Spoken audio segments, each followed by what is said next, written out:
I saw and have been seeing within the terms of the mock draft and these insiders' opinions and whatnot, and it's the J.J. McCarthy talk. There was a report yesterday that it's believed that he could possibly go number 2 in the draft. And you're looking at disaster. I don't know where you could possibly even get that from. If you watched, I watched him play live. I'm not talking about his highlights, which I have seen obviously, but the highlights are the things that people see. Not a lot of people. I watched a decent amount of Michigan football because I'm a fan. The team Ohio State that I cover in the Big Ten, and you have Michigan in the Big Ten as well. So I looked at a lot of Michigan football. Not once did I look at J.J. McCarthy and be like, wow, that's a future pro. This is why Michigan's so scary. No, Michigan had an unbelievable O-line, a great defense, and a really solid tandem of running backs. And J.J. McCarthy, who a guy that I think helped them out more on the threat of him running than his pass. If you look at the game against Ohio State, he maybe made one good throw in that game. There's just not a lot there. He's not the reason that Michigan won the national championship. That needs to be put down. He's not. He's not the reason that they won it all. They won behind the culture of the coach. They won behind the impressive O-line, the defense, and the run game. He managed that, which is tough to do. He was like the Purdy of Michigan, in my opinion. He didn't do anything outstanding against Ohio State. The one striking game that I think really goes into this reason, the Penn State game, he threw the ball like 8 times. They had little trust in him because you had the interim head coach in that game. That was the first big team that they played. They had no trust in him in that game. Think about it. They had absolutely zero trust in J.J. McCarthy in that game. What does that mean? And it tells me that I just don't see him working in at least year 1 or 2 of the NFL. If he goes to the right system, he sits, he learns behind somebody, sure, he's got a shot. I think that if he went to Minnesota, look at what they have in Minnesota. You have an offensive-minded head coach. You have probably the best wide receiver in the NFL. You have a really good tight end. You have a good number 2 receiver. If he went to Minnesota, then it would work. Is this the moral of what I'm saying? He would probably sit behind Sam Darnold that year. That's the only scenario that works. It doesn't work in Denver, which maybe no. In my opinion, it doesn't work in Denver. It certainly wouldn't work in Washington. It would not work there's no way that it would work in Washington, in my opinion. Unless no, it wouldn't work in Washington. So, getting to a point where this is unbelievable overvaluement. It seems it's in the range of Trey Lance to me, like Zach Wilson, guys that you are just overvaluing. And if you notice, it happens every single year. In my opinion, there are 3 guys in this draft that could have success, maybe 4. And one of them's not J.J. McCarthy. Caleb Williams could have success. Drake May could have success later. It won't be this year.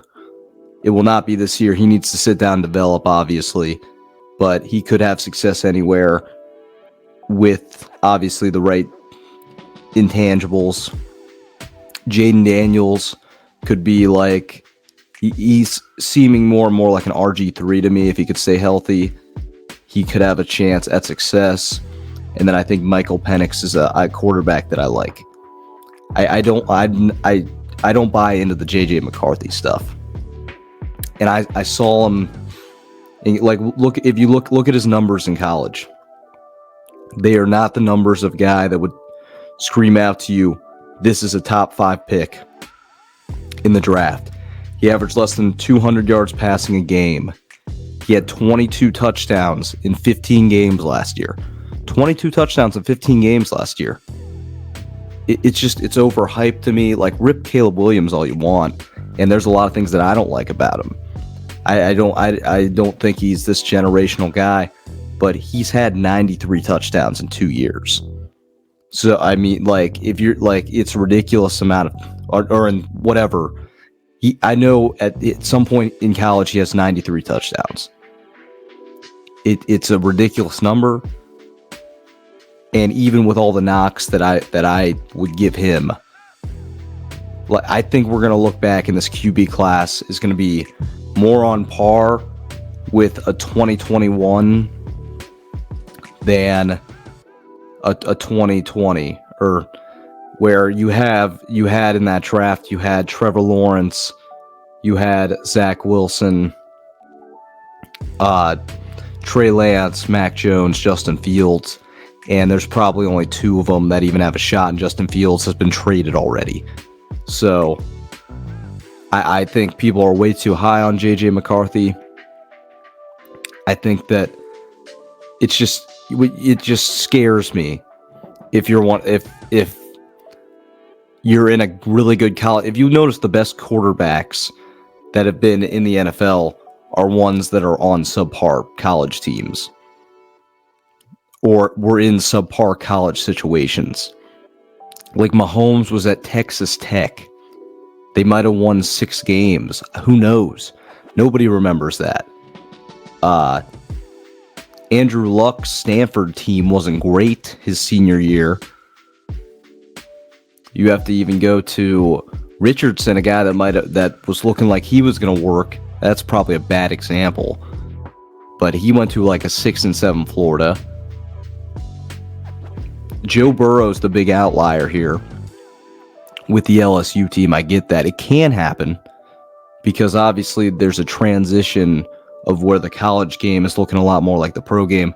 But I mean, Matt Ryan's a guy that comes to mind too. He went to Boston College and they were pretty terrible. He is a NFL MVP later.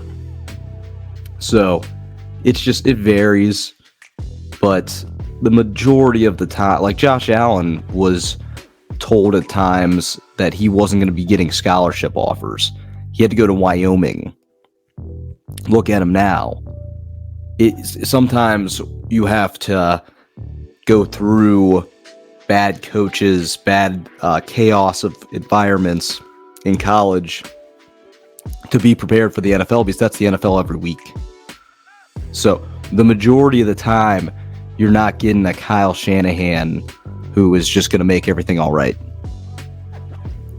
Especially if you go to a defensive culture, which would be a situation that would be Washington or would be New England. So, yeah, moral of the story here is JJ McCarthy. I think if I were an NFL GM, I would draft him. I think he's a day 2 guy. That's just what I've thought he's been. Maybe you take a 2nd, 3rd round flyer on him. Like I said, he's going to go top 5 in this thing, unless people come to their senses. But I think it's insane overvalue for the reasons that I just listed.